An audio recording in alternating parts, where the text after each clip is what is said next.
Հայաստանի պաշտպանության նախկին փոխնախարար Վահան Խորխորունու սպանության գործով Ռուսաստանի Դաշնությունում կալանավորել են սպանության գործով անցնող Հրայր Նարիմանյանին։ Մեծ ասած բացառիկ տեղեկությունների համաձայն վերջինս ՌԴ իրավապահներին հայտնել է, որ պատրաստ է ներկայանալ Հայաստանի Հանրապետության ուժային կառույցներին եւ չի վախենում արդարադատությունից։ Արդյունքում Հայաստանի Հանրապետության գլխավոր դատախազությունը ապրիլի 13-ին դիմել է Ռուսաստանի Դաշնության իրավասու մարմիններին Հրայր Նարիմանյանին արտահանձնել Հայաստանի Հանրապետությանը։ Դիմեցին գլխավոր դատախազություն, որտեղից պահանջեցին գրավոր հարցում ուղարկել։ Հիշեցնենք, որ 2025 թվականի հուլիսի 25-ին Հայաստանի Հանրապետության քննչական կոմիտեն հայտնել էր, որ բացահայտվել է Հայաստանի պաշտպանության նախկին փոխնախարար Վահրամ Խորխորունու սպանությունը։ Ըստ նախաքննական մամլի Սասուն Արուշանյանը, Հրայր Նարիմանյանը եւ Արմեն Առաքելյանը 1998 թվականի դեկտեմբերի 10-ին շահադիտական դրդումներով Սասուն Արուշանյանի կազմակերպմամբ եւ համակատարմամբ իրականացրել են սպանություն, ինչպես նաեւ ապօրինի կերպով ձեռք են բերել եւ պահել հրազեն։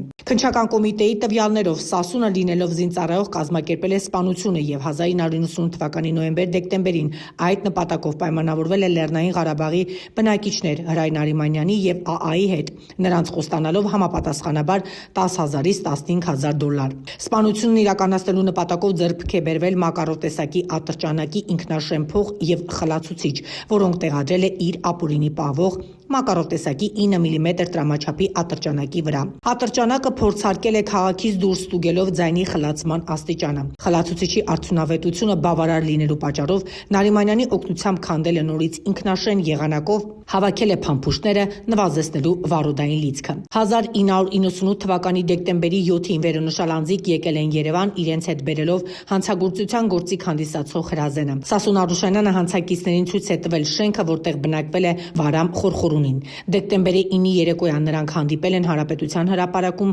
եւ Հրայր Նարիմանյանի վարած մեքենայով գնացել են Խորխորունու բնակության վայր, որտեղ դարանակալել են։ Ըստ նախնական դրաբաշխման Հրայր Նարիմանյանը մնացել է մեքենայում, իսկ Սասուն Արուշանյանը եւ ԱԱ-ն շենքի մուտքի մոտ։ Դեկտեմբերի 10-ի ժամը 00:30-ի սահմաններում, երբ Խորխորունին մտել է շենքի մուտք, Սասուն Արուշանյանը եւ ԱԱ-ն փող լրացնելով միմյանց արձակել են 5 կրակոց, 3-ը դեմքի, 2-ը ձախից կրծքավանդակի թիկնային մակերեսի շրջանում։ Վահրամ Խորխորունին տեղում մահացել է։ Սասուն Սուրենի Արուշանյանի մասով գործն ուղարկվել էր դատարան եւ այն մակագրվել էր դատավոր Գևորգ Պողոսյանին։ Սասուն Արուշանյանը կալանավորված էր քննության նախնական ընթացքում, սակայն ժողովուրդ օրաթերթը հրապարակեց այն մասին, որ գործը դատարան ուղարկվելուց հետո ձերբակալված եւ անհետեւ կալանավորված Սասուն Արուշանյանի բանտային կալանքը փոխարինվել է տնային կալանքով։ Իսկ ահա որոշ ժամանակ հետո գործը քննող դատավոր Արտակ Կարապետյանը կալանքը վերացրել է եւ Սասուն Արուշանյանի նկատմամբ սահմանել է վարչական վերահսկողություն։ Եվ ահա Ռուսաստանի Դաշնությունում քրեական